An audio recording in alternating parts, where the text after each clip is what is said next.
Okie doke. Here we go. Friday stream, Friday stream. What is up? What is up? What is up? Let's go. We'll leave the music up for a minute. Okay. Kick. We are live. YouTubes, Twitch, how are we doing? YouTubes, we are live. And yep, live on Twitch. Cool. And no drop frames. Dope. I'll put this over here. Okay, cool. Here we go.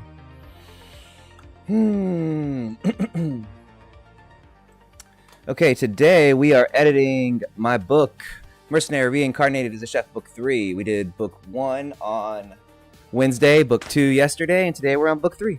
I submitted Book 2 yesterday to the publisher, so I feel like I'm yelling. Let me tune it down a little bit. There we go. I submitted Book 2 yesterday to the publisher, and now it's time to get Book 3 knocked out. Normally on Friday I do a recap of all the books, but since I did a full synopsis of Book 1 on Wednesday, Book 2 yesterday, today I'll do a synopsis of Book 3 and get started. Normally I'd be like, hey, I'm going to write 2,500 words in half an hour, but today's goal is to knock out a third of the book. So if I take my pretty face away, we have 188 pages. Just look down here at the cursor. It's basically 190, so divided by 3, 63. So we'll try to get around 65 pages done today.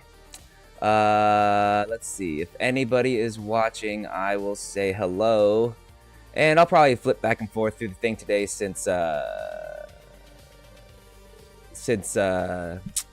I'm not like writing, but like I won't be paying lots of attention because it's still like there's a lot of thinking involved because you're rewriting. So everything still looks good. No drop frame rates. Everything still looks. Oh, that's my voice. That's what I sound like. Terrible. Okay, so we will leave it here, and E-I-U. Let's do that. Space. Get started. First, let me do a little bit of a synopsis of Book 3. So I did 1, 2 yesterday, so here's a synopsis of Book 3. The Christmas ball in Helter Skelter was supposed to be a night of elegance, politics, and uneasy first steps. You know, let's just do this.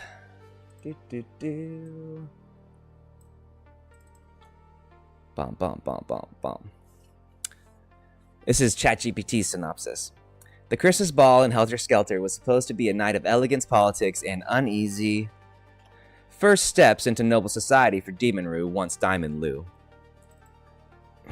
Also known as Diamond Lou, Earth's most feared assassin, now a reluctant teenage champion. Instead, it explodes into chaos. The Imperial Dragon Rider Corps, led by the manic Tanuki officer Wes, crashes the celebration in a spectacular raid. Their mission: capture Demon Rue, the escaped champion Azrael smuggled into Seoul. I wouldn't say smuggled. Azrael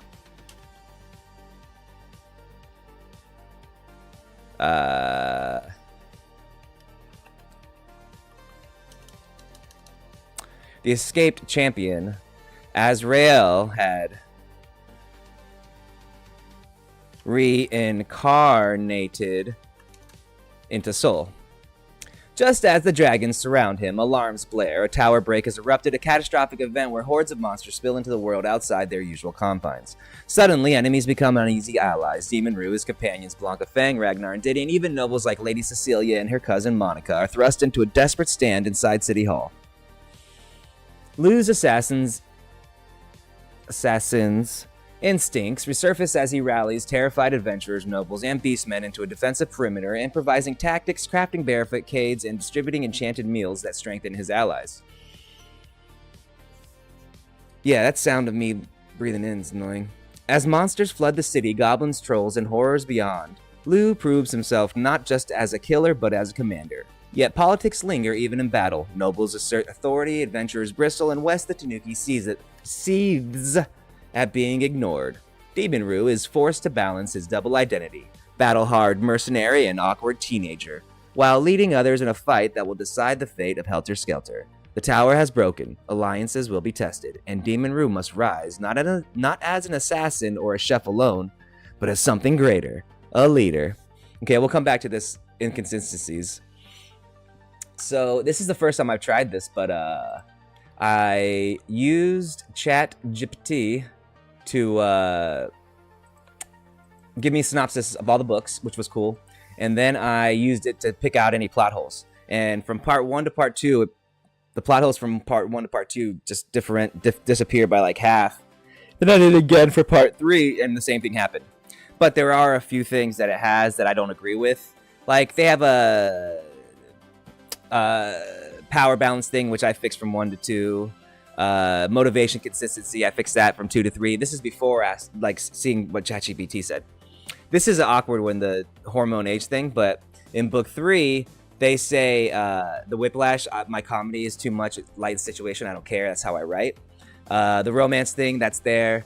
I think the Dragon Rider role is much more in-depth than they say, because a couple of them die, and I think it didn't really catch that, because book 3 is like a manuscript, it's not ready to be submitted. It's only the first draft.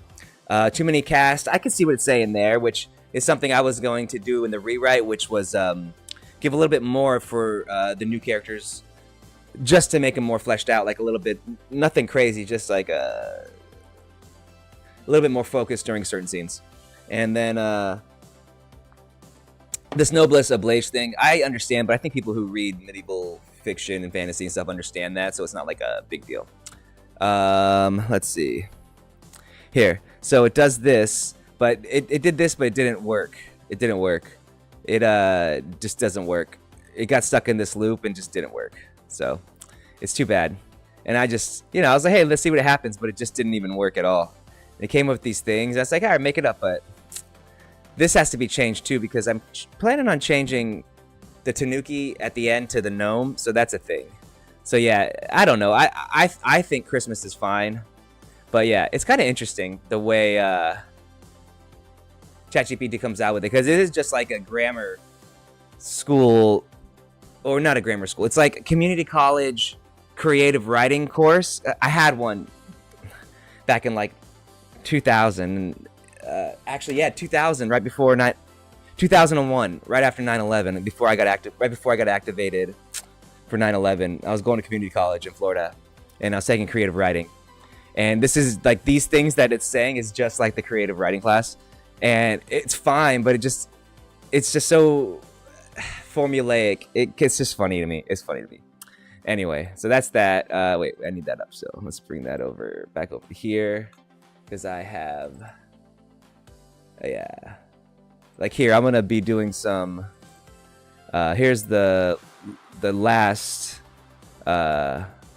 character sheet thing, so I have to update that and put it in the new one. So that's what we're doing. A lot of this, a lot of putting the monster stuff in. A lot of putting in the stats and stuff will be today, while also making sure the flow of the story is good. And then we'll be doing, as we go, we'll be doing the. I'm pointing like, wait. Up here, we'll be doing the formatting for Kindle stuff too. So anyway, here we go. All right, let's pull. I do not want DuckDuckGo. Let's close that. What I do want is book 2. Okay. Then I will copy here. And then we're going to go here. We'll paste. Change that to a 3. All right. And now we're into the book. Then we'll go back to book 2. And we'll put this here. Here, we're going to copy this. We're going to go here. Insert a page break. Then we'll add.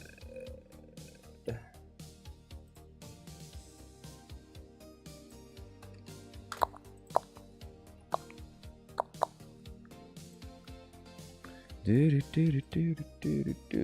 break, and then we'll go here. Do a text copyright.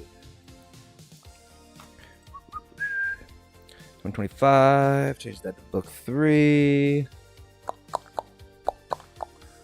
Light Soul. Oh, this will have 6 out when this is out. We'll have 6 out. 1 through 3. Okay, yeah. Alright. Book 3. Okay, cruising along, cruising along.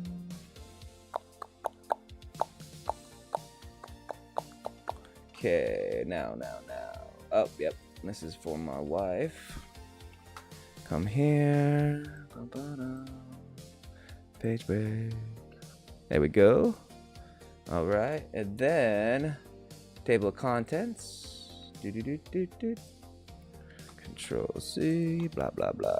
Put that here. Page break. Control V. All right. I forgot how many chapters it is, but we'll fix that at the end.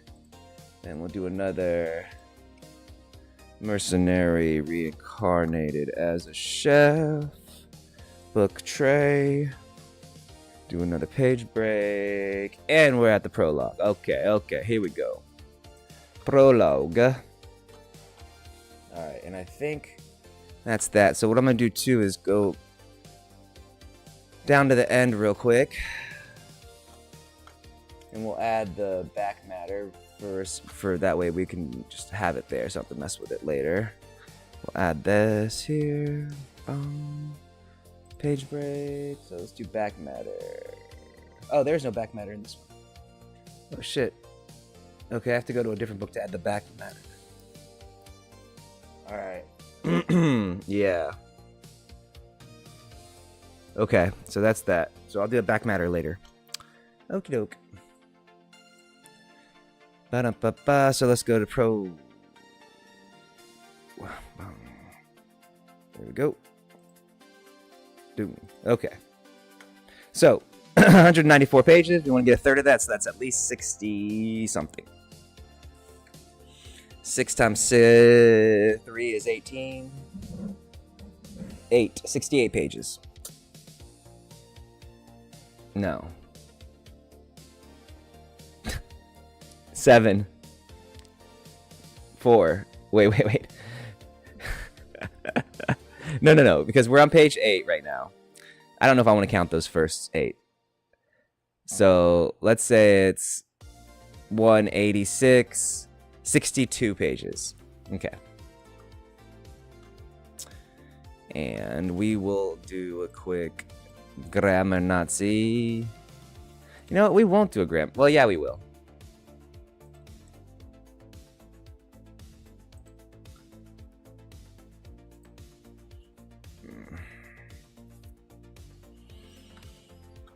Alright, Grammarly, let's see you pull up.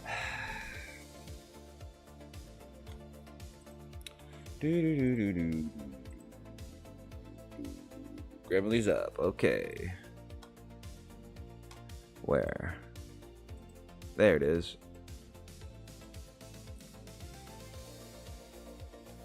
Okay. Alright, so nobody's watching? Cool, so we'll just get started. Oh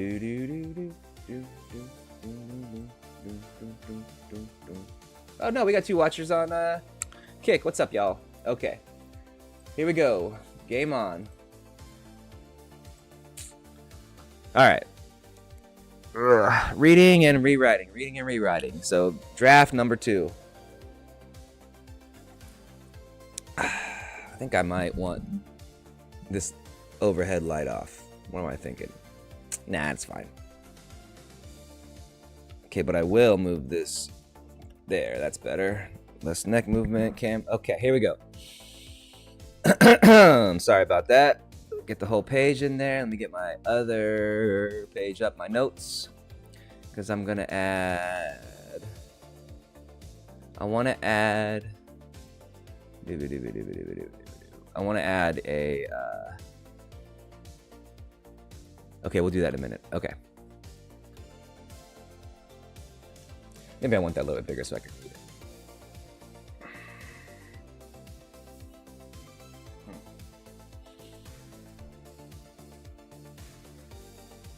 I might need to turn that light off. All right, 1 second.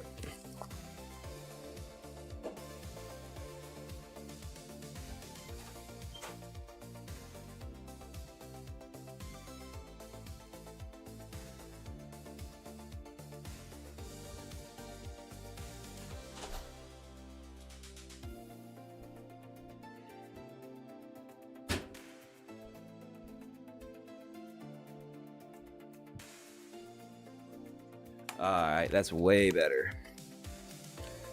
That's a million times better. Okay, here we go. Pages, pages, pages. Prologue. Mercenary, Reincarnated. Oh, wait, okay. Writing tip. Just keep... Wait, what did I was going to have one from yesterday. What was it? Oh, I forgot. Well. Man.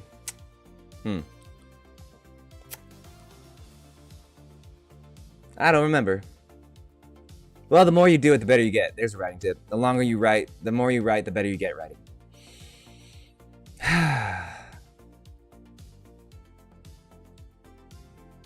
Oh, maybe it was I have my books Earth Online still up on Amazon. Those are the first books I wrote. I think I talked about that. And they're terribly badly written and the grammar is awful and the editing's really bad. But I keep them up as a reminder to myself when I can look at them, to look at them if I'm ever getting too cocky. To humble myself and be like, this is what you started at. And those versus the newest books, it's just night and day. So yeah, don't worry, it gets better. It gets easier. Okay, here we go. Yeah, I read that. We did this. Okay. Prologue. Wesley Tanuki Freaks, proud son of the Tanuki clan, also known as Wes by his friends and enemies alike, grinned in delight. His expression was maniacal in the cold air of the dark night sky over Helter Skelter. The tiny Tanuki sat astride a fierce member of the Imperium's Dragon Riders Corps. The mount was a dragon, a 30-foot-long, fire-engine-red specimen adorned in the imperial colors of purple and black. The beast was bedecked in festive decorations added by its master, a tall elven fellow who was extremely fond of all things Christmas. The dragon also seemed to enjoy the gaudy decorations, as did the rest of the accompanying Dragon Rider squadron. I'm going to read fast because I'm trying to get through this. I'm just reading it out loud for the stream, and because it helps to hear it out loud in the writing, because a lot of people read by speaking to themselves. So there you go. There's the tip of the day. A lot of people read by sounding out the words in their mind. So when you're editing, reading it out loud is a very, very, very, very, very, very, very good way to see how it would sound when somebody else is reading it.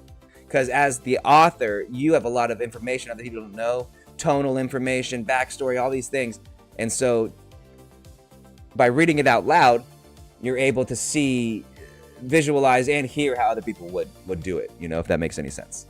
I hope that makes sense to others. Yeah, okay. Back to it. Da, da, da, da, da, da.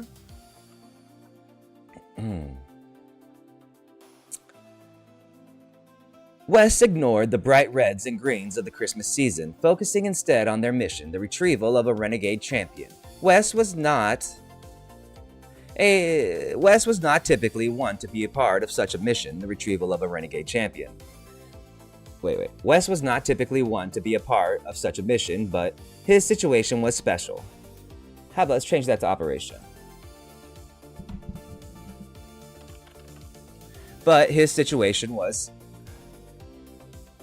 special. His longtime acquaintance and current boss, Commander Grant, had been so upset by the escape of a champion initiate that he ordered Wes to retrieve him immediately, with the assistance of an elite squadron of crack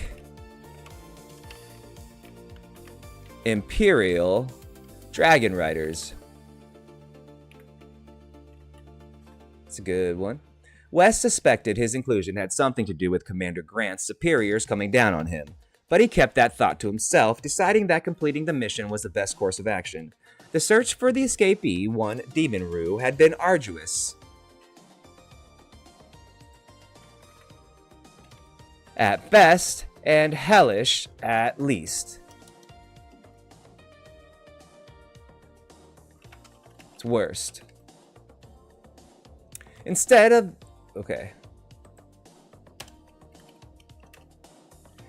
So also, here's the thing when you're editing, you don't want your paragraphs too huge because it looks really shitty in Kindle Unlimited because everybody reads on their phones. So if you're thinking about a paragraph size, half it.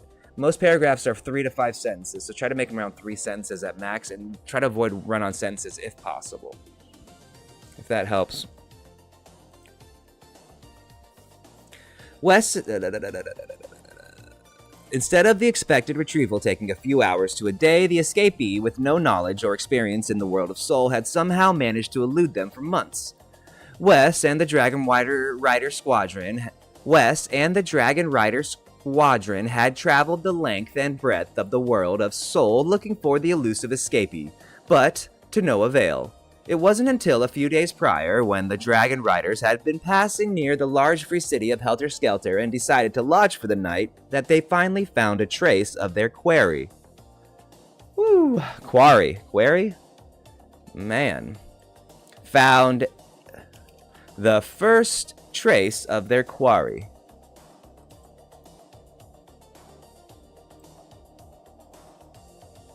Read. Aloud. What is it? I didn't do it? Oh, here.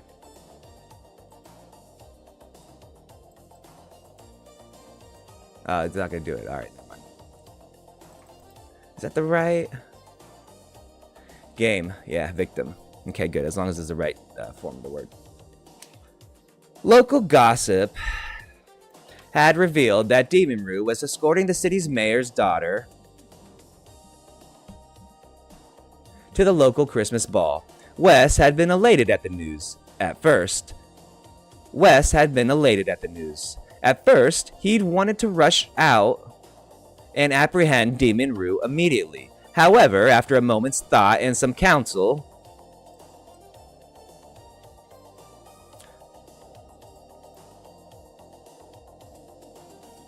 counsel's good, from the Dragon Rider captain, they decided to make their apprehension during the Christmas ball, since it was taking place the next day anyway.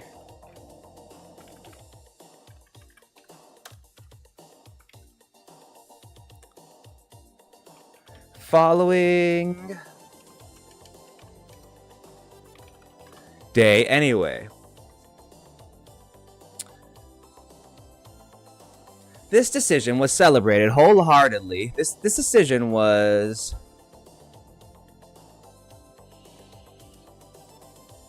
we'll say celebrated. This decision was celebrated wholeheartedly by the squadron. It allowed the Dragon Riders... It had the byproduct of allowing the Dragon Riders to get some much needed rest. They had been searching for months, and none of them had slept for more than a few hours each night during their search, including Wes. This way, they would be at the top of their game when they went to the Christmas ball to apprehend the escapee that they had all begun calling that son of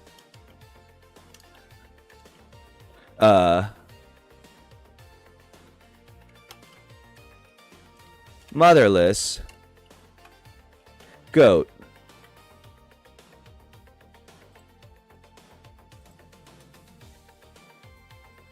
That was why the entire Dragon Rider squadron was feeling pretty darn good about their mission. They were circling the city of Helter Skelter high above in the clouds, hidden from the eyes of the city guards and waiting for the Christmas ball to get underway. They had been patient long enough. The time for searching was finally ending, and that time was now. Wes turned his head and looked at the Dragon Rider captain,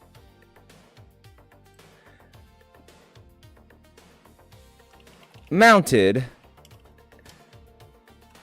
behind him. When they locked eyes, he gave the signal. A loud but adorable meow sounded out from the Tanuki, causing the Dragon Rider captain to grin. The elf was no raw recruit, having been a Dragon Rider for over a millennium. But he didn't let his amusement at the cute creature affect his competency as he carried out the order. Okay. One page, that took 25 minutes? No, took like 5 minutes. So this might be a long editing process. Oof. Shizza for jizza wizza. We'll see how it goes.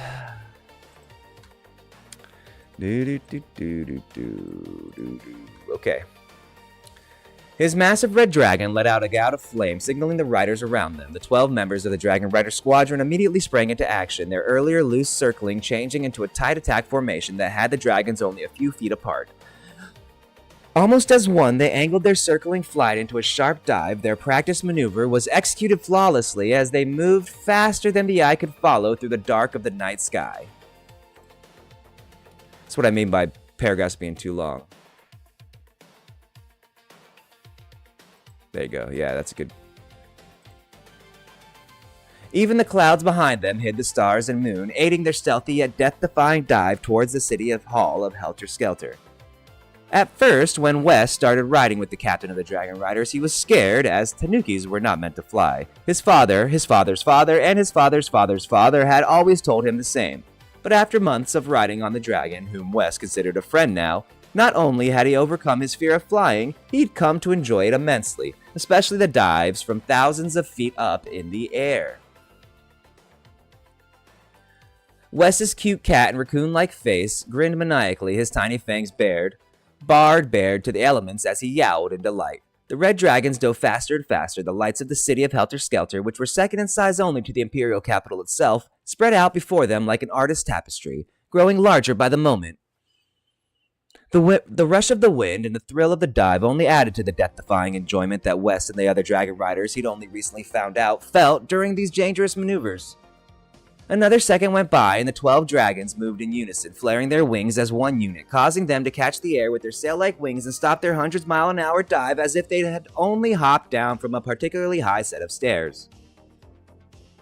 The riders and the dragons were experienced, and the maneuver was one they had practiced.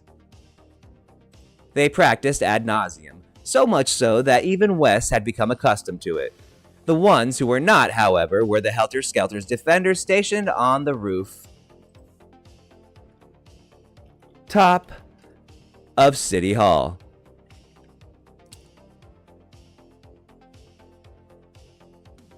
As silent as the wind, the dozen dragon riders and their mounts hit the defenders with razor-sharp talons and muscle and bone-covered wings, but so skilled were they aimed not to kill but to incapacitate. And only in moments, all 20 defenders stationed atop City Hall were down and immobile. Then Wes and the Dragon Rider Squadron broke into action. They surrounded the top of the City Hall, its architecture, the catalyst for their plan to work. The top of the City Hall. They surrounded the top of City Hall, its architecture, the catalyst, and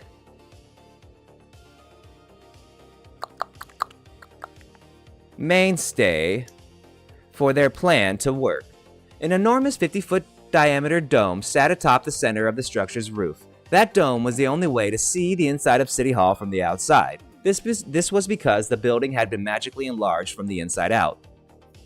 Wes had found out with a few well-placed coins in the inn they'd stayed at that it was the only way to get into Wes had found out with a few well-placed coins in the inn they'd stayed at that it was the only way to get into the City Hall without going through the front or rear entrances. The 12 dragons, now in position, waited for the command. Wes could sense the impatience in the massive beasts and their riders. The Tanuki was no fool. He didn't want to push their luck further than he already had. He nodded to the Dragon Rider captain, who turned to his men and gave the prearranged signal.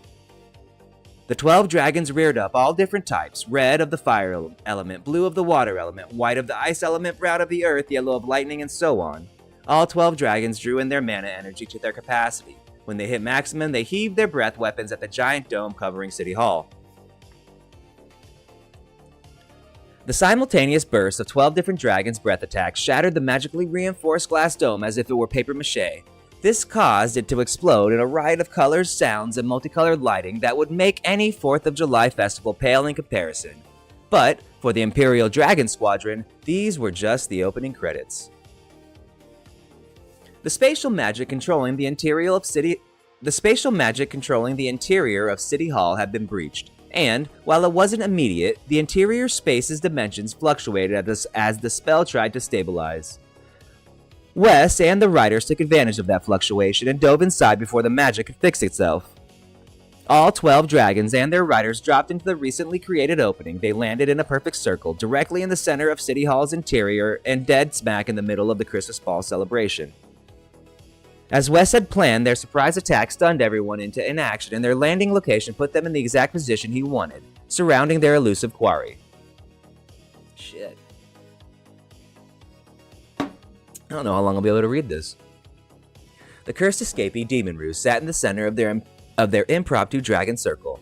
Only now was the shock of the Dragon Rider's sneak attack wearing off. The attendees of the Christmas ball, most of whom were capable fighters and warriors in their own right, realized the gravity of the situation and broke into defensive postures. This didn't matter to the Dragon Rider captain. He was no fool. He knew his squadron would be outnumbered, and if any ember of organized resistance was able to catch fire, then his people would be overwhelmed no matter how hard they fought. While the Dragon Rider captain was confident in his riders and their mounts, he was also 100% positive that they wouldn't be able to complete their mission without any casualties if they could complete it at all. To mitigate this, he had set standing orders before the attack. At the first sign of resistance or someone taking charge, he had ordered his men to incapacitate them with prejudice. Anytime somebody shouted or made unexpected movements, a dragon lashed out with its tail, silencing them in moments. After a few pertinent examples, the attendees of the Christmas ball had been sufficiently cowed. Satisfied, the Dragon Rider captain nodded to Wes. The Tanuki...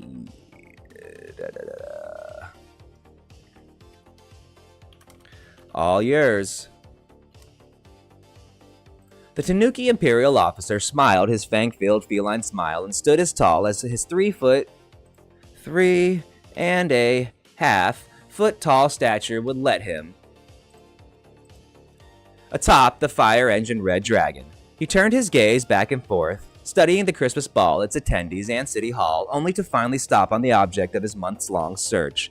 Demon Roo, Wes purred, causing the teenager to blink and look up at him in surprise. I finally found you, Wes growled menacingly as he stared down at the object of his long search and pent-up frustration. Demon Roo also looked back at him with eyes that Wes was beginning to realize held no comprehension. The Tanuki blinked at him briefly and then asked, "Do you know who I am?"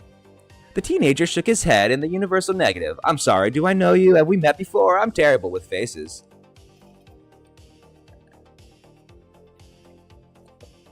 Pure blind rage encapsulated Wes. He released the loudest, most ear-splitting cat-like screech, causing the entire room to stare at the Tanuki in awe. None of them could believe a sound that horrible could have erupted from his Tanuki throat. "You don't remember me," Wes screamed again, flailing his clenched paws in the air, his fur bristling, nose twitching, and his little whiskers flickering back and forth like spastic antenna as he raged. And then, to make matters worse, he heard a sound. It was soft at first, and Wes wasn't sure what it was, but moments later there was more of it, and he knew it was laughter. It increased in volume, and more laughter joined in. His raving subsided, and he looked around the room, seeing all the attendees of the Christmas ball laughing. But not only laughing, but laughing at him. And worst of all was Demon Roo, cackling just like the others. All of them were laughing at him. He looked back and saw the Dragon Rider captain laughing along with the other Dragon Riders, and the dragon, as well as their dragon mounts.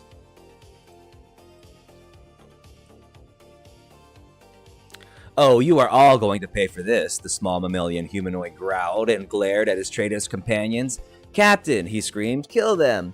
Before the Dragon Riders could react, an explosion rocked the building, followed by a piercing sound louder than any of those present had ever heard.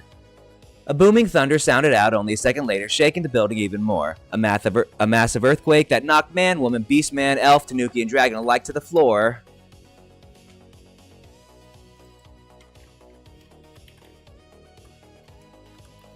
Followed by a massive earthquake.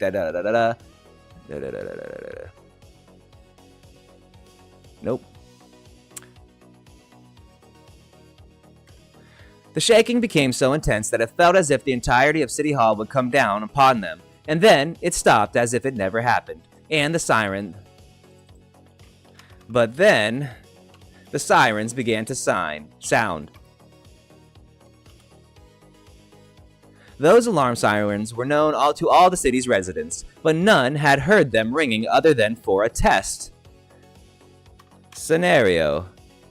There were not many people in the entirety of the world of Sol who had heard them ringing for an actual emergency. The fact that a proclamation about a test using the emergency broadcast system hadn't happened could not be refuted, because a message would have been sent to every single resident of Helter Skelter's HUD if it had. There were only the alarms themselves, alarms that told the residents the worst had happened. There was a tower break. The alarm surprised Wes and the Dragon Riders, but they recognized them after a moment since they were the same ones the Imperium used. Immediately, all thoughts of Demon Rue and their mission, along with any battle with the citizens and residents of Helter Skelter, were put on hold. Instead, as per the oldest pacts agreed to by all the beings of Sol, everyone, enemy and friend alike, prepared themselves for the worst, as the only thing that could unite everyone on the planet of Sol, no matter who you were, what type of being, or where you were from, was a tower break. All the residents of Sol knew this and agreed to this. All of them. All of them except Demon Rue. Well, that took a really long time to get through one prologue. Fudge. And my throat is like gog gog gog gog gog. That's gay sound. Silly sound, huh?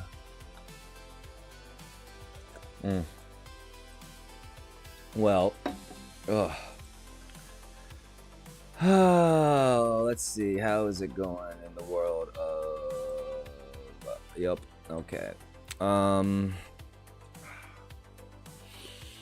All too soon, the Christmas ball was upon them. Lou, also known as Diamond Lou, and most recently as Demon Rue.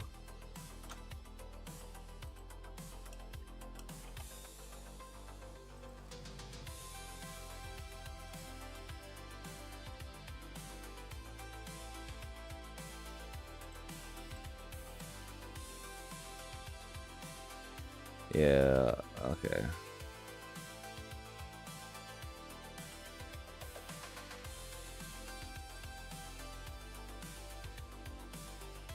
There we go.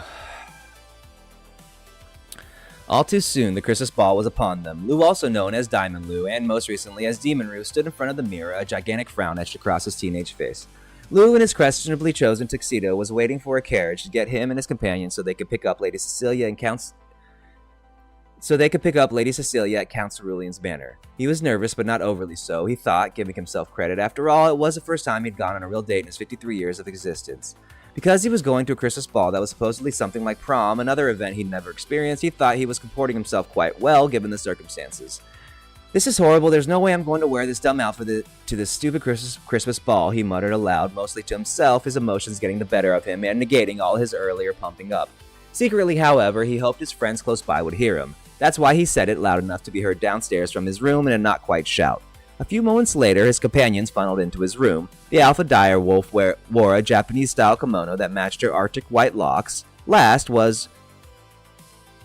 Wait, where's Diddy?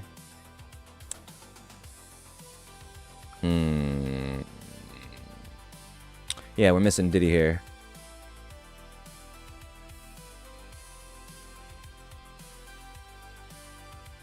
She was followed by Diddy in his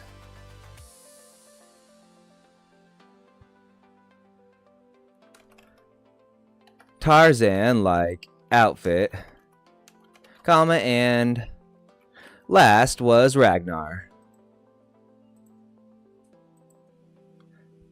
The Alpha Dire Wolf wore a Japanese-style kimono that matched her Arctic white locks. Diddy followed her in his Tarzan-like outfit, and last was Ragnar, a giant griffin covered in a fluorescent azure-colored feathers. Currently, Ragnar was in his half-human form, which looked almost the same, but he had 2 legs and arms and a humanoid body instead of a giant lion's body with the head of an eagle and massive wings longer than a Cessna's. What are you complaining about now? The Griffin asked from the group's rear. Lou turned, the scowl still across his face, arms on his hips, and pointed his thumb back at himself. Look at me, I look like a fool. Tuxedo Mask is putting it lightly. Come on, I can't go out to the Christmas ball looking like this. Not only will Lady Cecilia laugh at me, but everyone else will too, he groaned, shaking his head and putting it in his hands. The young bonobo princeling came up and patted his friend on the shoulder. I think you look fine. You look just like a human prince to me. I'm proud to call you my friend. Blancafang scoffed at that before shaking her head, turning and walking out of the room, but not before tossing a parting quip. Demon Rue, you act like one of the tribe's nursing bitches. Ha ha ha.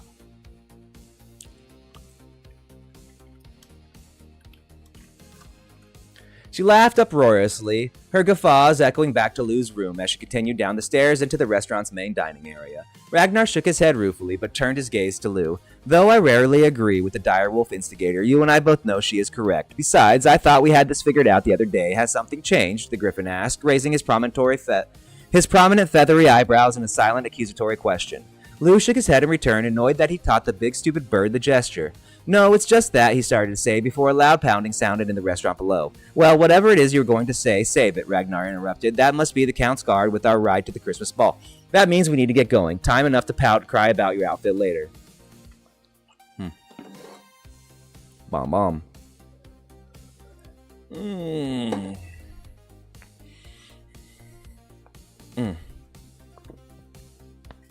With that, Ragnar turned and left the room without waiting for a response. Diddy looked back and forth between his friends in the now empty doorway, patted Lou on the back again, and walked out after the others. Lou waited a few seconds before turning back to the mirror. He scowled again, muttered a few unintelligible curse words, grabbed his top hat, mask, and cape, and stormed out of his room after his friends. I'm coming, wait for me, I'm coming, he shouted, hurrying down the stairs into the front door of their newly named restaurant and soon to be in the place. As soon as Lou reached the bottom of the main staircase, he saw that the front door to their establishment was already wide open. His friends were outside talking to the Count's guardsmen, all of whom he recognized, beginning with Guard Captain Freya herself. All eyes turned to him when he walked out the door, causing him to scowl again. However, instead of complaining any further, he stood up tall and decided to ignore his feelings of embarrassment and emasculation. Guard Captain Freya, it's good to see you, Lou said, giving the fist-to-chest salute, popular among the guards, adventurers, champions, and everyone else in Helter Skelter. Demon Rue, glad you could join us. Your carriage awaits, Guard Captain Freya replied with a flourishing bow. Her body language was severe, without a hint of mocking anywhere in or on her, except for her eyes, those danced with mischief. Lou's friends and the other guardsmen around them could barely stifle their laughter at their guard captain's taunting. Oh, ha ha ha, Lou replied, scowling even larger than before as he stomped his way to the carriage door held open for him by a guardsman who was barely holding it together. E2, Brute, Lou hissed as he got to the door. E2, Brute, Lou hissed as he got to the door and glared at the traitor holding it, Deputy Guard Commander Lieutenant Pirot.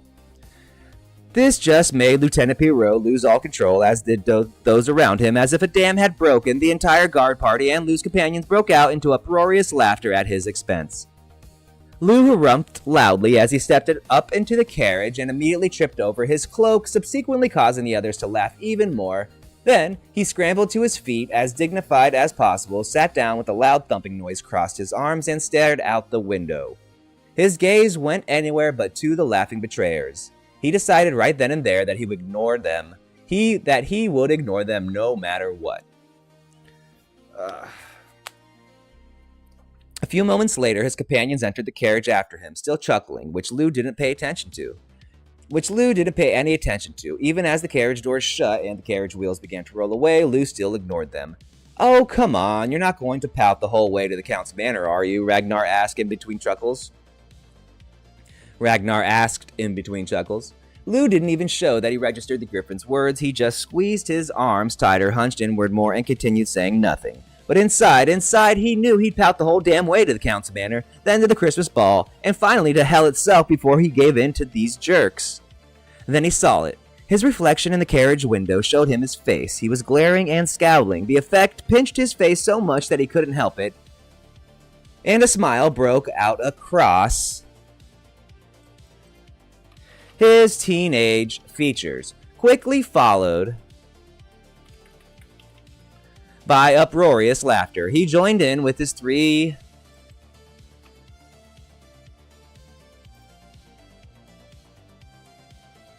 chuckling companions behind him and quit acting like an angsty, bratty teenager, even though he was one. At least physically. Besides, you take yourself too seriously if you can't laugh at yourself. Or as Lou's old trainer used to say, you show me somebody who can't take a joke and I'll show you somebody who's a fucking asshole. Lou missed that old gay assassin. It was too bad he'd had to kill him. Rollin', rollin', rollin', rollin', what? Rollin', rollin', rollin', rollin', what? Let's do this real quick. Forgot to. Heading. Underline. Da-da-da. Da-da-da-da-da-da-da-da-da-da-da-da-da-da-da-da-da-da. Tab. Chapter 2. Do do do do do do do do do do do do do. All right, 40 something pages, 45, 50 pages to go. All right, I want to get something. Be right back.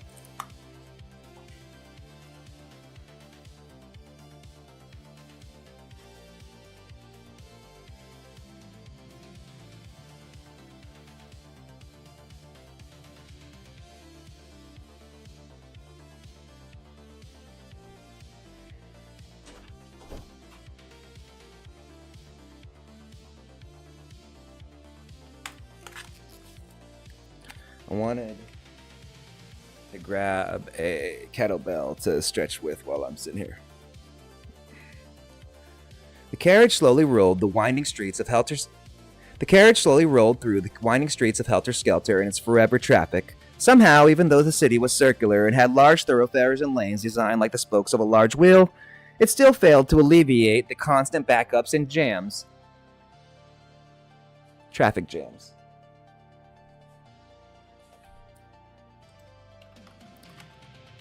Even though the city's road system had been designed for function over form, with each main street wide enough for 3 semi-trucks to drive on side by side, there was still horrible congestion. There was still always horrible congestion. It was the bane of every city that had ever existed. Its original sin, if you will, congestion, traffic, and all the like stem from poor city planning, eventually leading to overcrowding. Time has a way of humbling a man. No matter what they try to do, time always wins. The only way to fight it was with maintenance.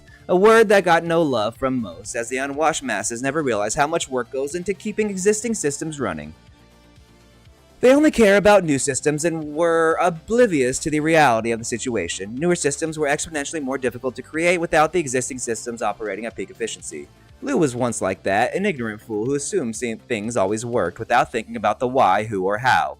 He ruminated on the science of city planning as the world passed by outside the carriage windows.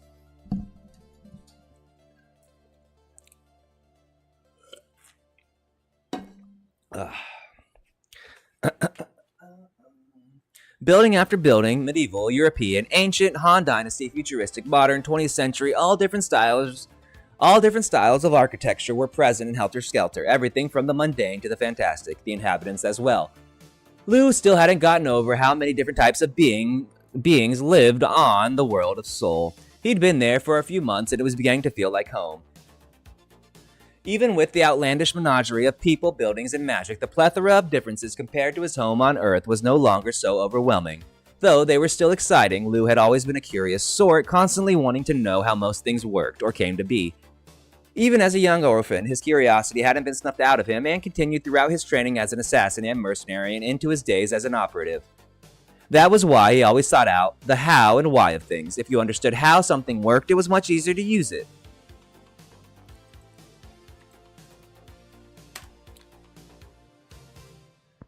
Lou found that in his experience, most people never truly tried to understand something.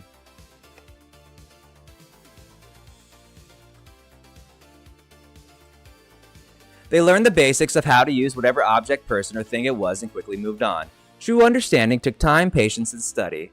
He'd found out very young that all the masters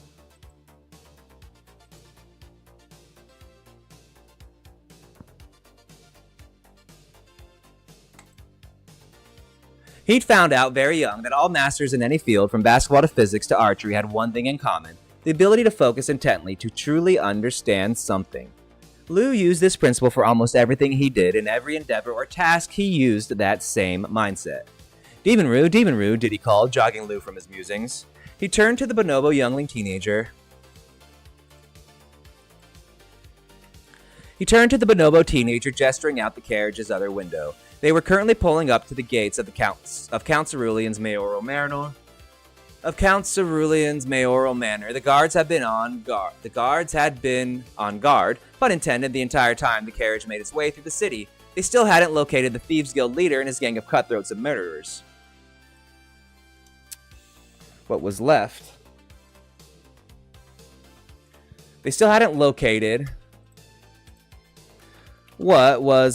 of the Thieves Guild leader and his gang of cutthroats and murderers. In addition, the guard forces had been made aware of the assassination attempt on Lou and his friends by the vampire Blanca Fang doppelganger and the faceless ninja assassins. Count Cerulean was extremely upset when Lou and his friends related their story. He immediately doubled the mayoral residence's guard, even though manpower was scarce. The city was still on high alert from the tower restructuring, which had just finished a few weeks prior, but be that as it may, the mood in the city was festive. The Christmas ball was a celebration not only for the nobility, but for the masses as a whole. For some reason that Lou had not been made aware of, Christmas was the most popular holiday in Helter Skelter, not to mention the entire world of Soul. Even the barbaric beast tribes of the plains, deep forests, jungles, and oceans celebrated the holiday, though with myriad variations. With a myriad of variations. For example, both Blanca Fang and Ragnar celebrated the holiday of Christmas, but their traditions were very different. Ragnar's Griffin clan would bedeck themselves with bright and shiny jewelry in the traditional colors of Christmas. At the same time, in contrast, the Direwolf tribe would splatter themselves with the blood of their prey and enemies, causing their white coats to be stained with the bright red liquid matching the season's colorful scheme. The carriage rolled to a stop, and Lieutenant Pierrot again opened the door. First Diddy, unable to control his enthusiasm, leaped out of the newly opened portal, followed by an annoyed Blanca Fang and Ragnar, ruefully shaking his head at their young bonobo friend's excitement. Lou chuckled and followed behind, his earlier embarrassment and temper tantrum all but forgotten. As the companions finished exiting the carriage at the entrance of Cerulean Manor, Lou and the others were surprised, albeit momentarily, to see Count Cerulean, his wife, Lady Cerulean, and Lady Cecilia, along with the entire manor's serving staff behind them, to greet the companions. For a few seconds, both sides stood quietly staring at each other. Lou was at a loss for words, but thankfully Count Cerulean took the lead, striding forward and breaking the awkward silence. "Lou, my boy, so good to see you. Ragnar, Blanca Fang, Diddy, all of you, welcome back to my home. It's been far too long," Count Cerulean crowed. "But it's only been a couple of days," Diddy interjected with a questioning look on his primate-like face. This caused everyone to chuckle, the Count especially, who gave the bonobo scion a friendly nod. "You are correct, Diddy, but those are pleasantries, and I was just being nice. Besides, I am glad to see all of you. The Christmas ball is today, and we are excited to celebrate together with old friends." Count Cerulean smiled and gestured around him to his family and serving staff, and then he continued, pointing at Lou and the others, and new.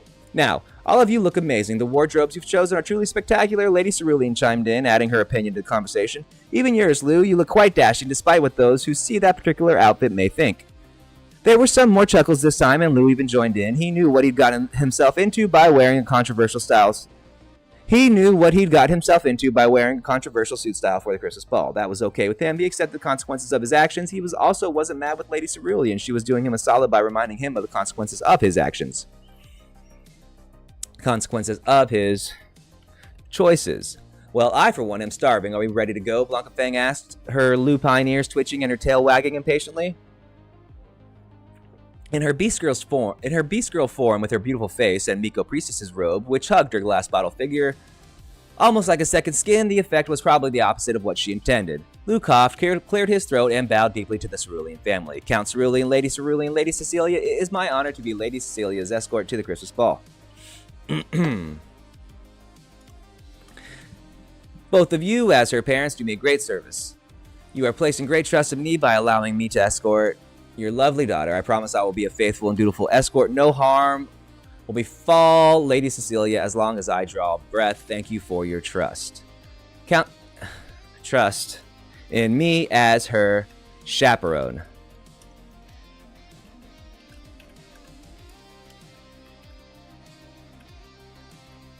He had chosen that word in particular with all the context it implied.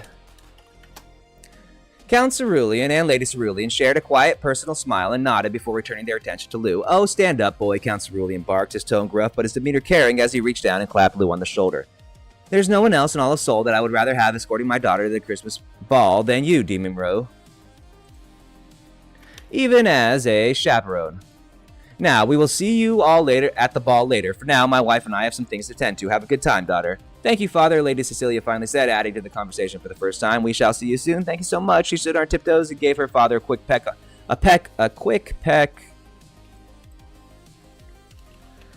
the cheek before leaving and striding over to Lou and the others. Lou swallowed as the beautiful girl walked up to him. She was resplendent in her ball gown, the colors complementing her eyes, hair, and skin. While covering all the necessary parts, the dress still left little to the imagination. How he didn't know. Like all women since time immemorial, no matter what they wore, they made it look amazing. Lou swallowed loudly, his obvious discomfort delighting the young noble girl standing before him. She smiled prettily, almost deceptively sweetly at his awkwardness. "Demon Rue, are you ready to escort me to the Christmas ball?" she asked, her eyes those of a praying mantis with its prey. "Of course," Lou said, or tried to. Instead, his voice stayed quiet and his face reddened. It was going to be a long night, he thought. Lady Cecilia just stared up at him, waiting for him to speak. Lou knew a huntress when he saw one, and make no mistake, she was a huntress. And he knew there was no escape from her snare. My pleasure," Lou stammered, his teenage hormones taking over, his id completely captivated. His teenage hormones taking over, and his id completely captivated by the beautiful young woman standing before him. Her long golden hair and milky white skin, pouty red lips, and bright amethyst-colored eyes grabbed Lou's teenage heart and held it in a vice grip. The dress Lady Cecilia had chosen was a style Lou was familiar with. It was very similar to the flapper dresses of the 1920s, with a few minor differences that modernized it and set the look off as a whole. While Lady Cecilia was only 17 years old, she was quite a stunner with a full figure similar to her mother's. Being in the throes of puberty, Lou found it difficult, to say the least, to concentrate on anything except for the flashes of creamy white skin and the alluring curves that made up Lady Cecilia's body. It took him a moment to remind himself that he was mentally 53 years of age and didn't need to be salivating over a barely legal woman. He cleared his throat and bowed despite his beet-red visage. "Yes, Lady Cecilia, it is my honor to escort you as your chaperone." He replied, emphasizing the word and taking refuge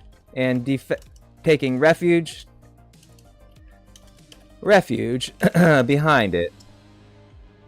He then stood upright and held his arm out to the young noblewoman. Lady Cecilia grabbed his arm with a twinkle in her eye and a lascivious smile, followed by a lick of her lips that showed she was enjoying Lou's discomfiture almost too much.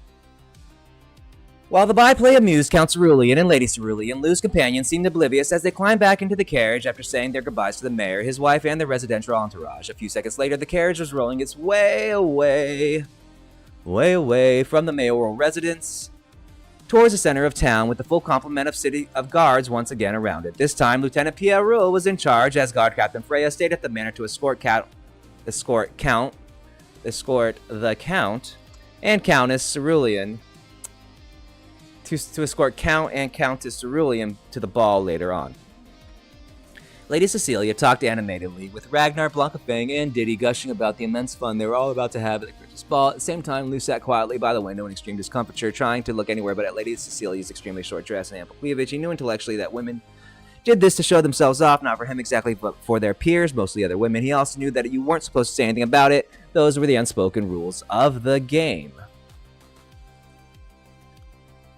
He probably would have... Lou probably would have been unable to hold himself back in his previous life, but with his decades of training and learning to control himself, he could contain his youthful exuberance, if just barely.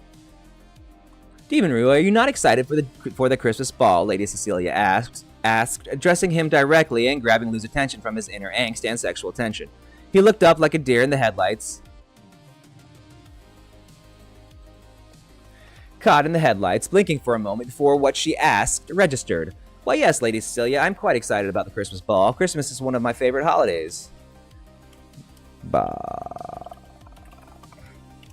In fact, Christmas is one of my favorite holidays, and I'm curious to see how the nobility and residents of Helter Skelter celebrate. I already see that the city is decorated for the holiday. Most of the decorations are familiar to me, but some are quite foreign, to say the least, he finished lamely, rubbing his neck and shrugging with more than a bit of chagrin. You see, Demon Rue, Ragnar chimed in, the world of Soul celebrates Christmas as its world holiday. It is one of the only things that every being across the world can agree on.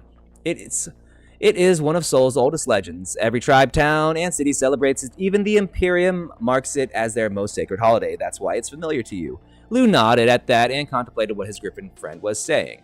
The Bonobo tribe decorates our giant sentinel trees with red, green, yellow, purple, and blue moss and vines. The shamans infuse them with their magic power, causing them to glow throughout the Christmas season, Diddy added excitedly. Everything culminates on Christmas Day when the tribe gathers in the largest sentinel tree and exchanges gifts. Gathers around the largest sentinel tree and exchanges gifts. It's quite exciting. It is also when the children of the tribe become adults and the younglings become warriors, and mothers specifically. Oh, I didn't know that, Lady Cecilia said, surprised. That is a very similar tradition to our own in Helter Skelter. The Christmas ball is also our coming-of-age ceremony. The women and the men of noble birth are all considered adults after they come out at the Christmas ball. Hence why it's such a big deal for me and my family.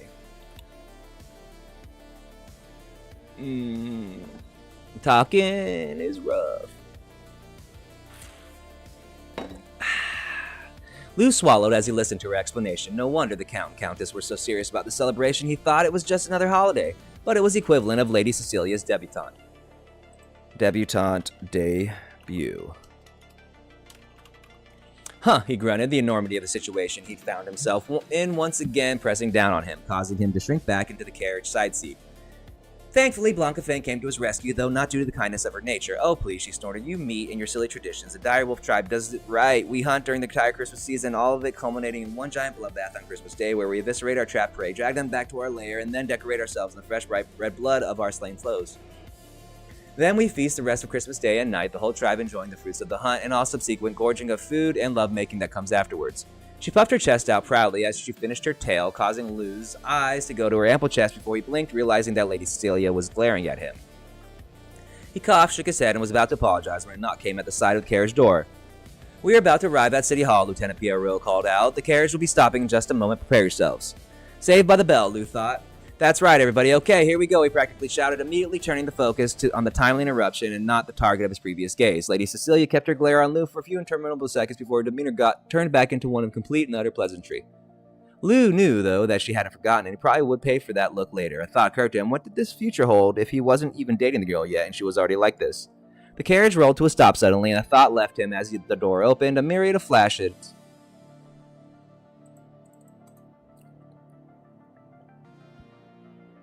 A countless number of flashes, clicks, and a cacophony of sound assaulted the newly opened carriage doorway. What in the hell? Lou exclaimed as Lady Cecilia moved forward to the portal's exit, grabbing Lieutenant Pierrot's proffered hand. She paused momentarily and looked back with a movie starlit smile. Showtime, boys. Then she turned and stepped out into what looked like the spotlights and camera flashes to Lou.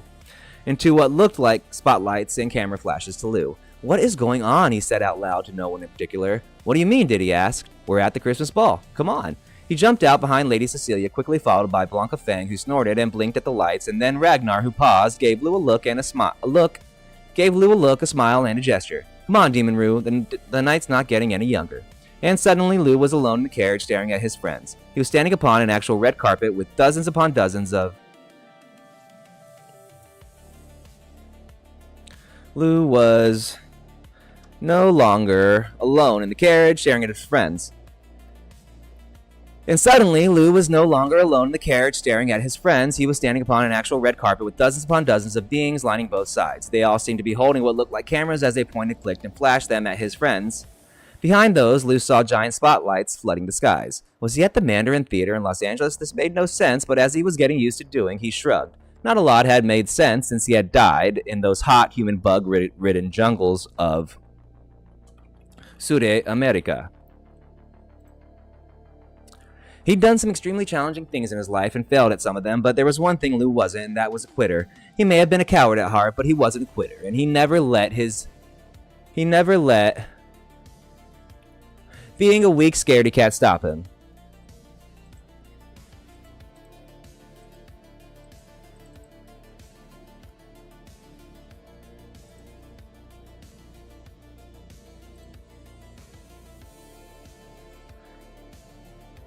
He stood, cleared his throat, and squared his chest, and exited the vehicle after his friends. Besides, what's the worst that could happen? He mentally kicked himself as he thought that, because the moment he did, his right foot hit...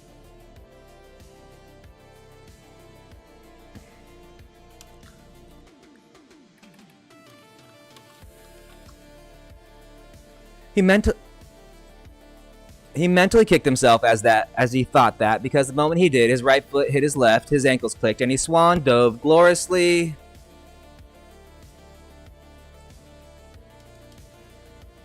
across the red carpet. The flashing lights started to flash even faster at his impromptu entrance. Then somehow everything stopped. The sound, the world, all that existed seemed focused solely on Lou. His mind froze momentarily as he stared up from the ground at 100 or so faces, of which only 4 he recognized. An eternity seemed to pass. The only thing he could think of doing was to grin like an idiot and shrug.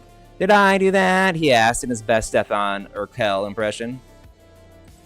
Okay. Chapter 4. We need to get to like here, so oof. Okay. Oof.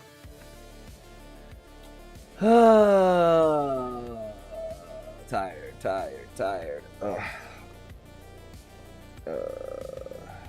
Dom. What's up, Dom? How you doing, buddy? Body Diddy Johnson at it again. Okay. Still going. Let's go.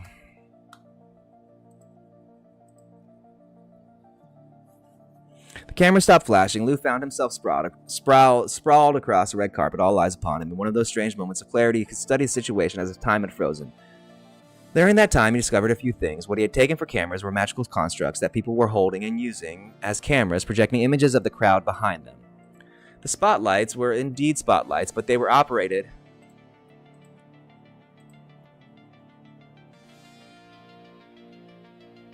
Alright, that's too far.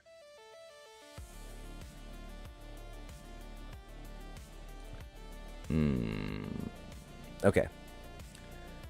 The spotlights were indeed spotlights, but they were operated by what looked like various types of dwarves dressed in an attire similar to that of a 1950s movie operator. Instead of operating cameras, they were using magic, a combination of fire and water magic, with what appeared to be light magic as the catalyst for the spotlights. The people lining the red carpet were dressed in a myriad... I'm using that word too much. In many kinds of many different...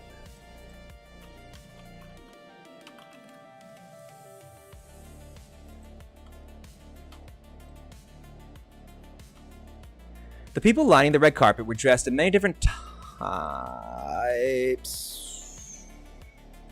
of outlandish outfits, ranging from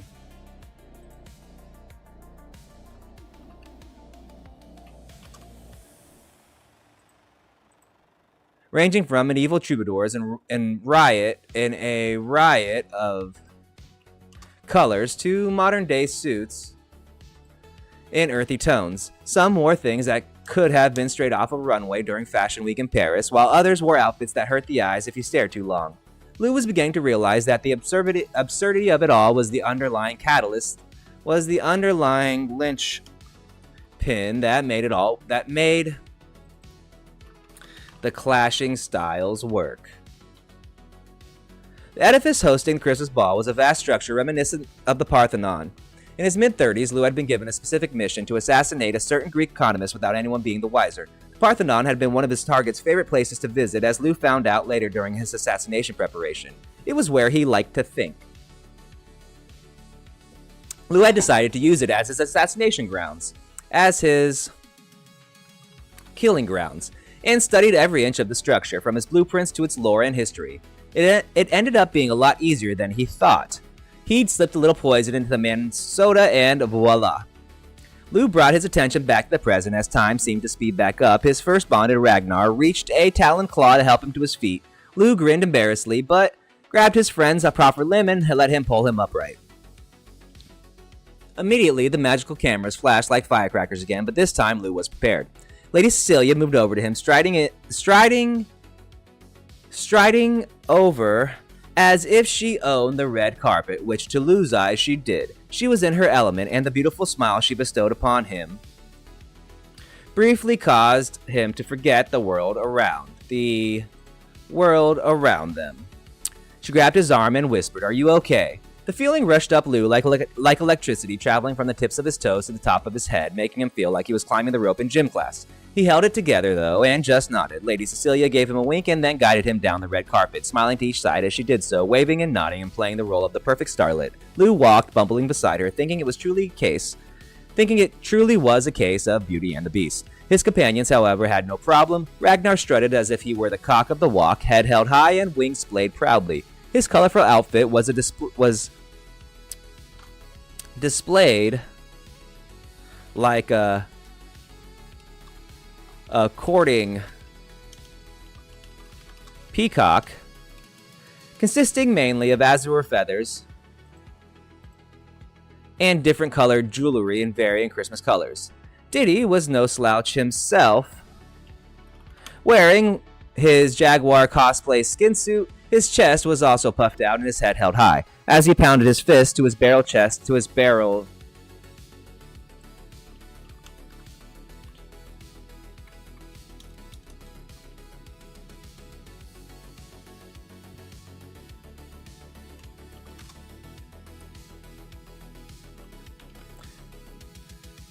His muscled chest was also puffed out and his head held high as he pounded his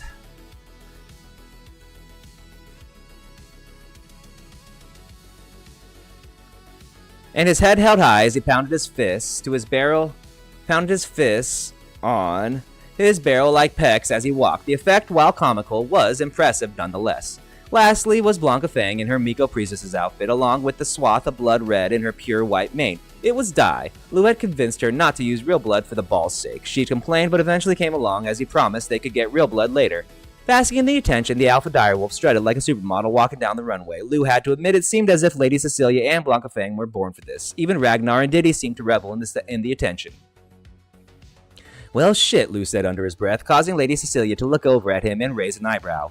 He just shook his head negatively and gave her a wry grin. Then, standing up tall, squaring his shoulders and lifting his chin, he spoke. "If my friends can do it, I can do it too." Lady Cecilia smiled at him and held his arm tightly. The pair walked into the Parthenon-like structure, their friends cheering quietly as they followed behind them. The inside of the building was nothing like the outside. As Lou walked through the giant doors, he almost paused and tripped.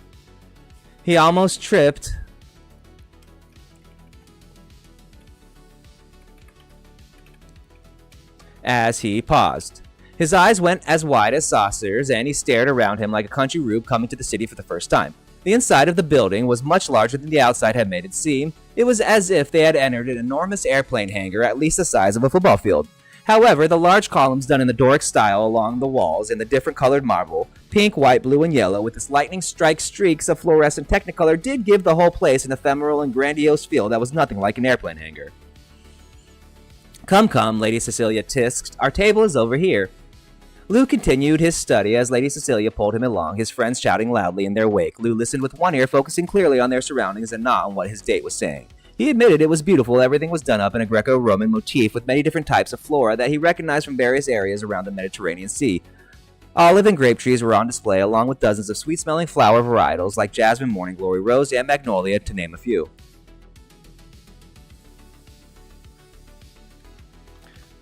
Just to name a few. In each area, a tastefully placed set of round tables and chairs, seemingly made of bright white marble and interspersed liberally with streaks of precious metals, completed the setting. 5 chairs to a table made of the same substance rounded out the seating, and this motif was displayed hundreds of times throughout the colossal building. Yet despite so many clashing stylistic choices, it was all done so perfectly that it all fit. And to top it off, the functionality was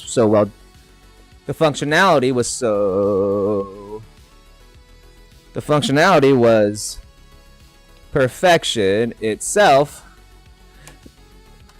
so that you could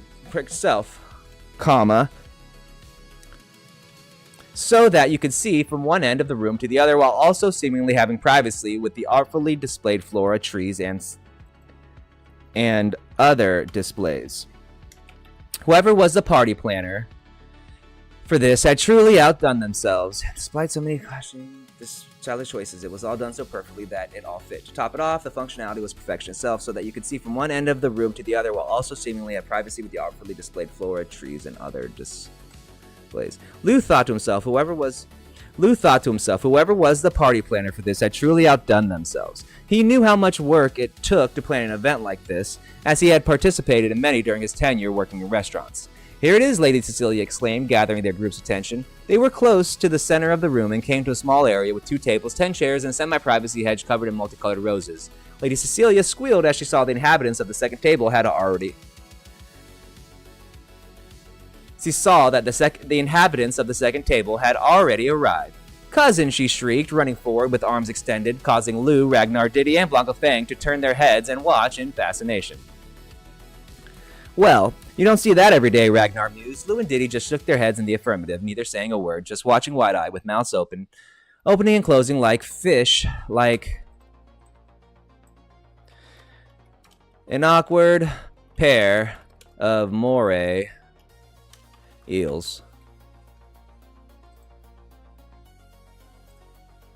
"Please," Blanca Fang snorted. "I've seen that many times. It's just 2 females licking each other. My tribe mates do it all the time." This caused Lou, Diddy, and even Ragnar to turn their eyes upon her and stare. Even the usually oblivious to sexual innuendo direwolf got uncomfortable under their gazes. "What? Why are you looking at me like that? Is there something on my face?" Lou, Ragnar, and Diddy stared at Blanca Fang for a few more seconds before giggling.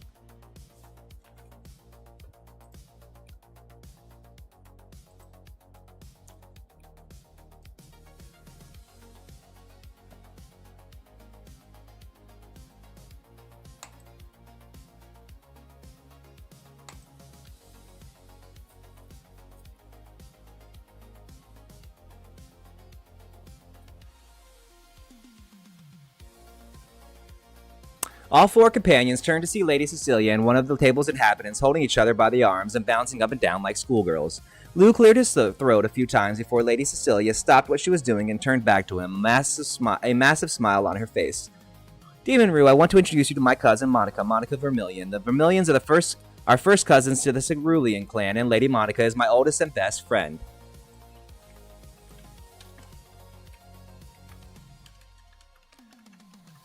Monica Vermilion was a stark contrast to Lady Cecilia. While Cecilia had milky white skin, shining bright green eyes, and golden yellow hair, Monica was the opposite. She had coffee-colored skin, dark brown mahogany-colored eyes, and jet black straight hair, yet the two shared something in common. Both women were drop-dead gorgeous. Lou's second brain kicked in for a moment, and due to that, he could not formulate a word to say as he stared at the beautiful girl. A slight sound from Lady Cecilia kicked his brain back into gear, causing him to bow stiffly and deeply to Lady Cecilia's cousin.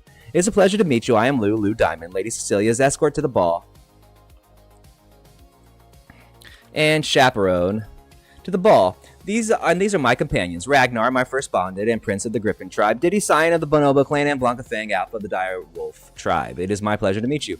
Monica stared at Lou with indecipherable eyes, but with a slight smile on her lips, which caused his heart and stomach to do all sorts of flippy-floppy maneuvers. Thankfully, his 4 companions came to his aid before Lady Cecilia could notice his growing enamor with the newly introduced and gorgeous girl.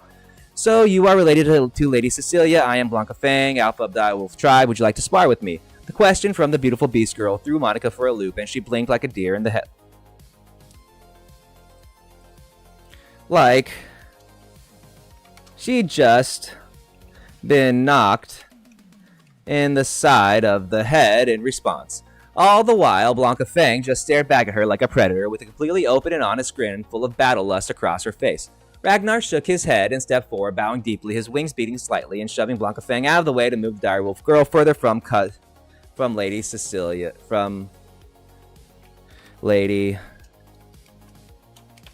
Cecilia's cousin.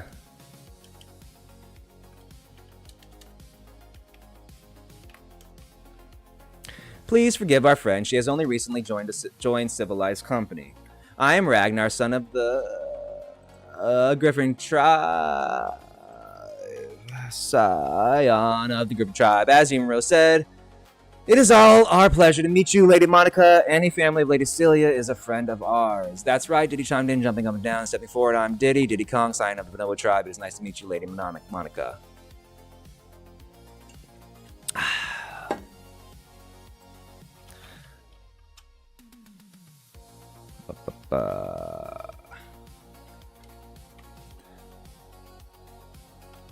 The blank, clueless look left Monica's face.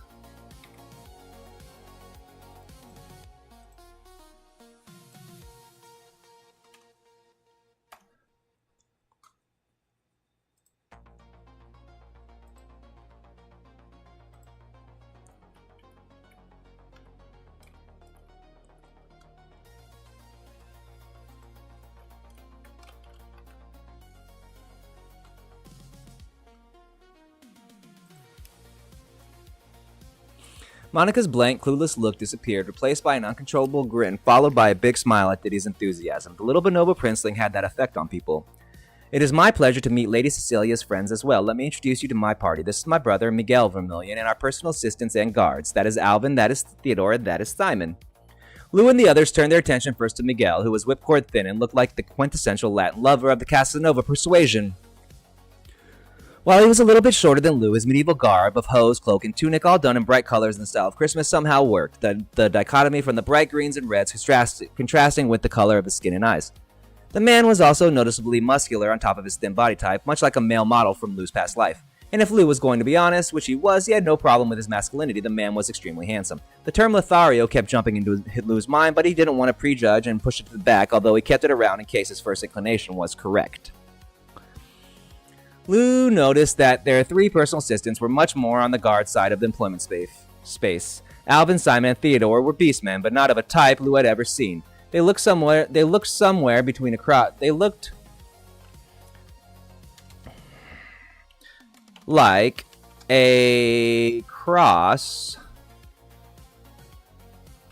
between a bear, a dog, and a bunny. A moment later, his HUD sent a message to him.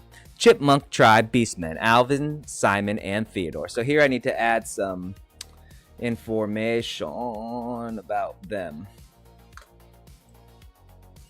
So that's here. So, whew, I am tired. All right, let me finish reading this here before chapter 5, and then we'll come back and do this.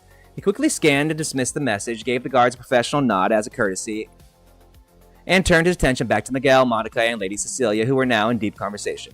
As I was saying, Demon Rue, my escort, is also a phenomenal chef and is opening a restaurant and inn soon, Lady Cecilia explained. Monica and Miguel looked over to Lou, their gaze now of speculation instead of judgment. Is what she says true, Demon Rue? Monica asked, her voice low and husky, sending chills down his spine. I do love tasty dishes. Lou swallowed and tamped down his physical response before nodding. That's correct, Lady Vermillion. My companions and I are opening a restaurant. It's called The Place. Miguel scoffed as he heard the name and laughed loudly before shaking his head and giving Lou a sad look. Ah, my friend, such a name will never draw the local lords, ladies, and well-to-do of helter-skelter to your establishment. After all, a name is half the battle in any restaurant, he explained as if he knew from first-hand experience. Lou was about to rebut and explain that the name was only a small portion when a boom exploded from above, shaking City Hall, followed a second later by an explosion and shattering of glass that bloomed like twinkling starlight before spraying out across the entirety of the Christmas ball area.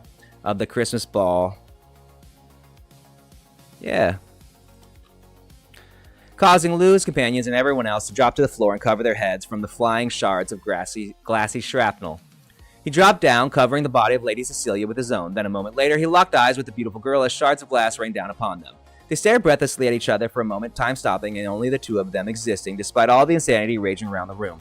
Then Lady Cecilia smiled, causing Lou's heart to stop for a heartbeat. Her lips pursed, and then she whispered something Lou couldn't make out. He had to lean in closer, her face stopping only a few centimeters from hers. "I can't hear you," he said. Lou's face turned beet red, just as Lady Cecilia's turned into a delightfully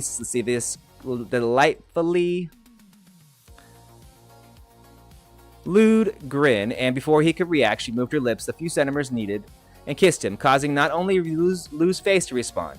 She pulled away after a second and then leered at him. "As I said, at least no one said anything about your suit." Ha ha. Alright, now it's time to knock this out.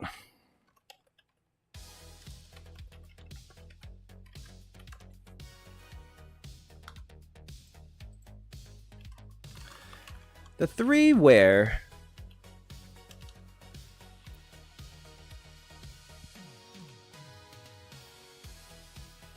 here I need to do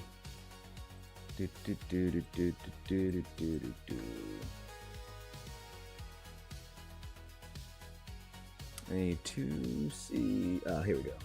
All right. Chipmunk tribe.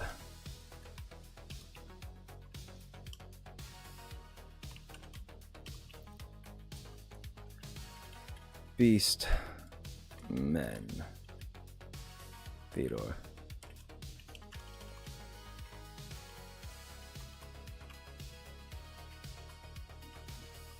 Guards of Lord and Lady Vermilion's children are from the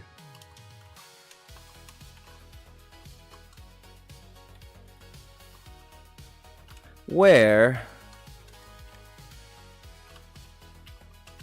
Chipmunk tribe, which are renowned warriors and exceptional, but even more renowned as butlers and personal servants. The where Chipmunk tribe is are vassals to the Vermilion family clan.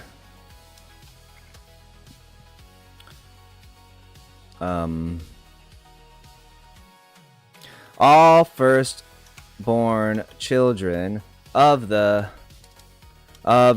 were Chipmunk family are named after the were Chipmunks. Three deities: Alvin the Destroyer, Simon the Creator, and Destroyer, Simon the Explorer, and Theodore the Consumer. There we go.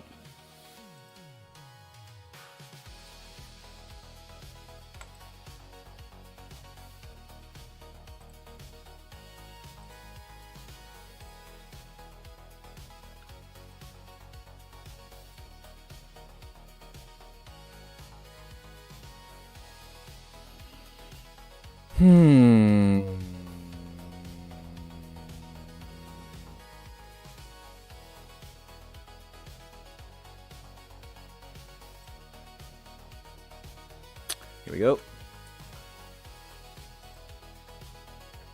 Okay, I think that's good. While there are usually litters of up to 10 per birth per where Chipmunk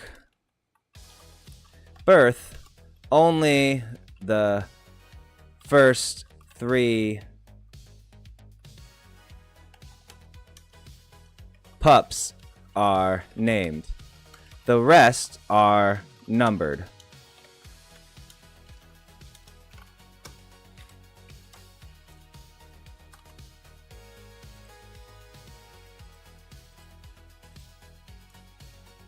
No, where? Okay. He quickly scanned and dismissed the message, gave the guards a professional nod as a courtesy, and... Oh, yeah, I already finished this. Okay. Chapter 5. What page are we on now? 24. Man. 26. 1, 2, 3, 4. 4. 1, 2, 3, 4. Huh. It's a short chapter. I wonder why. Did I have something I want to put in here?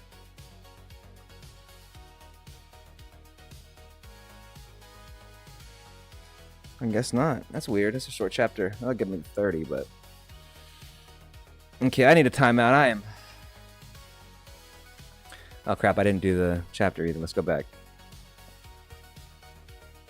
Chapter 4. Heading into times. Save. Okay.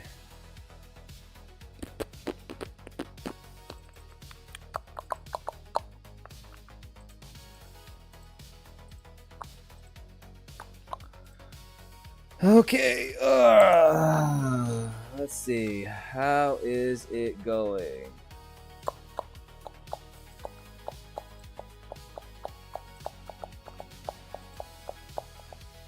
Well, I think I'm going to take a break because we're at an hour and 30, 26 pages. Yeah, time out. Time out. Here is something to watch. Back in 5, maybe a little longer, 6 minutes. Oh, break.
So I decided I'm going to do this chapter, and then I'm going to take a long break, because I have some stuff to do today. I got to help my father install an air conditioner, and that'll take a little while. So let me just knock out chapter 5, take a break, and I'm going to come back this afternoon and do some more, probably like in a couple hours.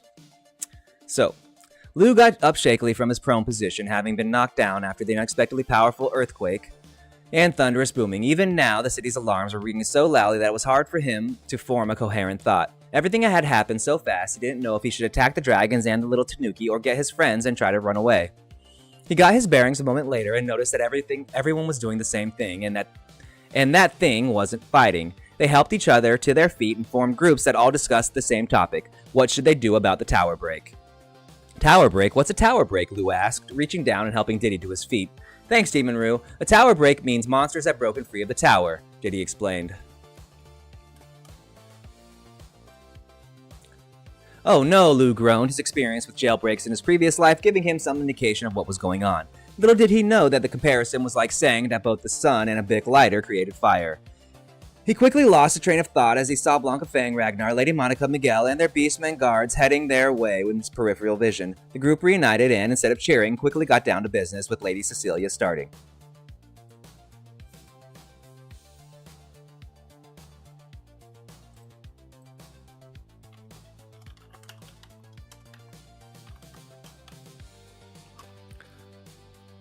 What should we do? The protocol says to get to the underground bunker at the manor house, but City Hall is so far away, Lady Cecilia asked. Her cousin chimed in before Lou or anyone else could respond. If there is a tower break, protocol says to hunker down and wait for help. Lady Cecilia rolled her eyes, but that was the only outward sign of her annoyance with her cousin. Lou was impressed that the young girl had such self-control. Father always told me that hunkering down is a last resort if a tower break ever happens, and you should prepare for the worst. You shouldn't count on any rescue, as no one will come because they will all be in the same position. She let her words sink in, and the whole group was quiet, even Cousin Monica. You are coming with me, a feline voice called behind them. Oh yeah, the Tanuki and the dragons, I completely forgot about those, Lou exclaimed, only now remembering the moments before the alarms and the crazy earthquake had happened.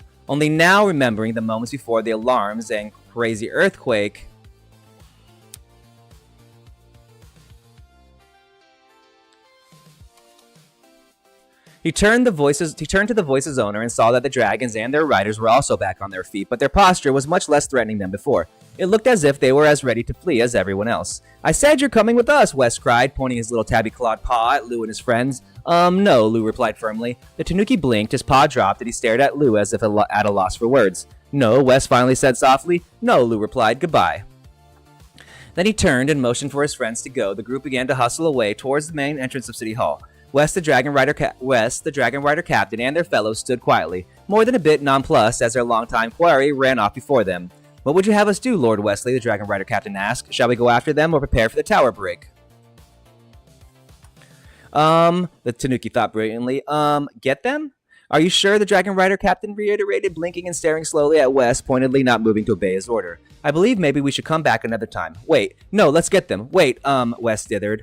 The Dragon Rider captain sighed and was about to give the order to chase after the escaped champion initiate. As he raised his hands, shouts and screams began to sound from the entrance of City Hall, stopping him mid-motion. Immediately, Lou and his companions came sprinting back towards Wes and the Dragon Squadron. I can't go that way, Lou called as he ran toward them at full speed. Monsters, lots of monsters. Wes watched from behind the Dragon Rider captain as Demon Rue and his companions ran at them, and before he could give an order, his eyes widened and his tiny Tanuki mouth snapped shut. The Dragon Rider captain saw what his Tanuki leader was seeing just a moment later. We should join locals in their defensive attempt to the tower break, the Dragon Rider captain said, as much more than as in order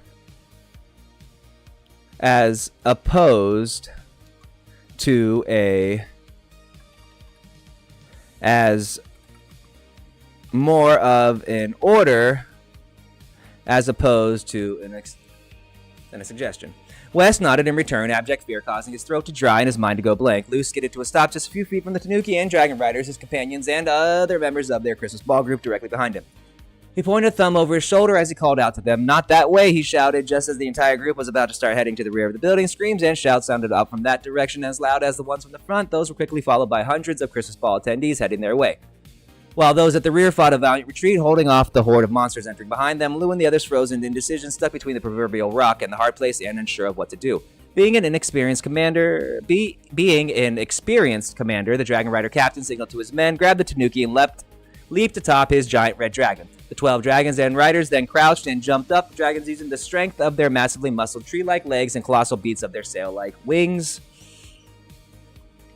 to rise above the coming fray. The winged reptilians quickly rose into the air and beelined toward and out of the broken glass dome they'd arrived in. Lou, his companions, and the new additions were frozen into inaction. During this time, Lou's mind hadn't been idle. It had still been working and on overtime. Even as he watched the Dragon Riders leave, the Dragon Squadron leave, and the Imperial Dragon Squadron leave and fly away,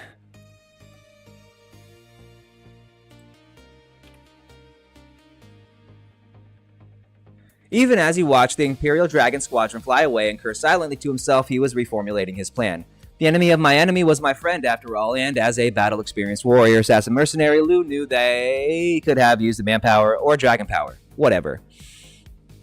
So instead, he quickly finished updating his strategy and began issuing orders to his companions and the others close by. "Everyone gather around, time is short," he shouted. "Ragnar." "Yes, Stephen Rue," the Griffin replied, morphing back into his complete Griffin form. "Jump up, quickly scan the area, and get a handle on the situation from an aerial perspective. Quickly, please, time is short," he instructed. The Griffin did a quick salute in the style of the United States military that Lou had taught them, and was very familiar with from his time as a member. He returned the gesture and continued issuing orders. "Diddy, Blancafang, begin setting up barricades and defensive positions in a 50-yard diameter around us, all 4 compass points. Use the tables in other directions from the party. I'll be there to help as soon as I can. Move with sense of purpose, our lives depend on it." Blancafang and Diddy saluted as well, the direness of the situation even causing the ever-sarcastic Beast Girl to take their predicament seriously. "You three," Lou shouted, pointing at Alvin, Simon, and Theodore. "Go with them and help them as needed. Hurry up!" The 3 dire chipmunks looked to their liege, Lady Monica, who, though visibly terrified, still had enough sense of mind, and gave them a shaking nod. The 3 dire chipmunks bowed in return before racing off there to Blancafang and Diddy. Lou had missed the byplay as he'd already turned to Miguel, staring at him with an iron-hard glare. "Are you as foppish as you look, or is there a man somewhere behind that facade? Can you fight, or should I relegate you to the non-combatants?" Miguel visibly bristled at Lou's word, but to his credit, he held himself in check and stood up straight, glaring right back at Lou. "If it were any other time, I would challenge you to a duel right this second and strike you down where you stand, but due to the situation, I've made an allowance. Based on my attire, I could see how you might think I am a—" "Shut the fuck up," Lou roared, interrupting the man mid-sentence. "Can you fight or not?" Miguel stepped back half a pace as if he'd been visibly sapped, but instead of fighting back, he nodded positively. "I've been trained since birth. I am a blade mage." As he finished speaking, his confidence returned, causing him to stand up straight and clear his throat before holding his hand out to the side and whispering something that Lou couldn't quite make out. Immediately, a burning fluorescent purple flame erupted from his hand, stretching over 3 feet in length and eventually resolving itself into a glowing black light energy sword. A glowing black light sword made of pure fire. As Lou stared, he realized it was reminiscent of a particular weapon of a certain famous dark-skinned actor requested in one of his least favorite movies about a galaxy far, far away. Lou decided that if he were to take issue with it now and explain his dislike of said film, it would take too much time, and that was already running short. Instead, he nodded to Miguel, his gesture conveying that he was giving the man the benefit of the doubt so that he and hoped he would not regret it. "Okay, you're with me." With that, he gestured to the 2 girls, Lady Cecilia, Lady Monica. "You stand in the center. You stand in the circle's center, as far from any fighting as possible. Miguel, you will handle the defense at the rear of our position. Understood?" "But," Lady Cecilia said as Lou began to walk away. He paused and gave the girl a questioning look. "What do you mean, stand in the middle?" Lady Monica asked, her terrified demeanor having faded.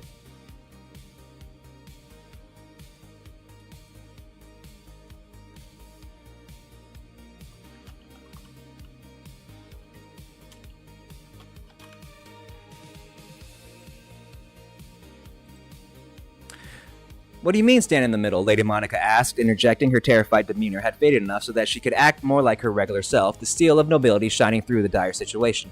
Lady Cecilia stood next to her cousin, her back just as straight. The pair glared at Lou glared down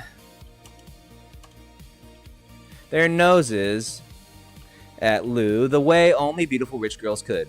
What is difficult to understand? Lou asked, exasperated, throwing his hands in the air, his frustration and teenage hormones getting the better of him. We don't have time for this. However, the girls were having none of it, and Lady Monica continued, her voice firm but resolute. Do not just ask us to stay in the middle like helpless chattel. We can help. Not only has my brother been trained as a warrior from birth, but I as well, though in the ways of healing, and I know for a fact that my cousin also has.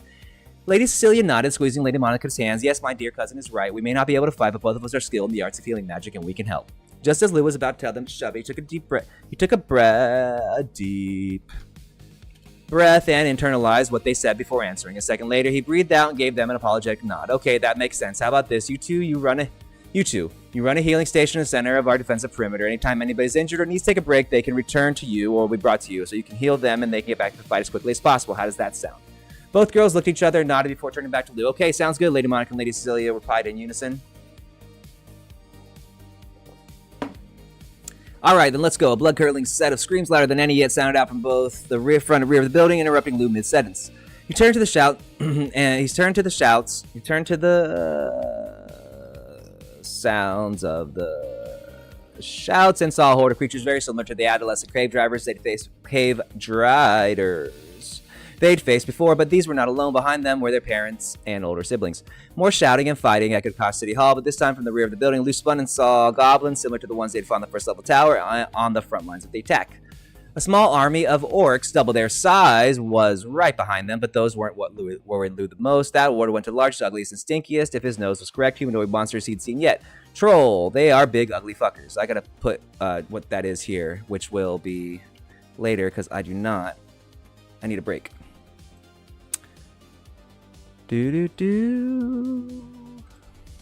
After that first one, Lou's HUD blinked as message after message came to it, but he relegated them to the side for the moment. There is no time for this, he grunted. We are so screwed, he heard someone say. Lou turned and saw his strategist trainer from the Adventurers Guild, and next to him was the rest of his group, all of whom Lou recognized from the other day. Suddenly, his feelings of impending doom went away, and a tiny spark lit deep inside of him. Maybe they wouldn't die after all, he thought. Strategist, Lou called out to the complaining, sour-faced elven man, who at Lou's call whipped his head over to see who was calling him, who was shouting at him. When he saw Lou, his eyes widened and he pointed at him. You! Lou grinned and pointed a thumb at himself. Yeah, me. Come over here, all of you, he called, gesturing for the strategist and the other Adventurers Guild members to join them. Alright, that is it for now. I'm stopping for a few hours. I will be back later. Take care. Deuces. Stop.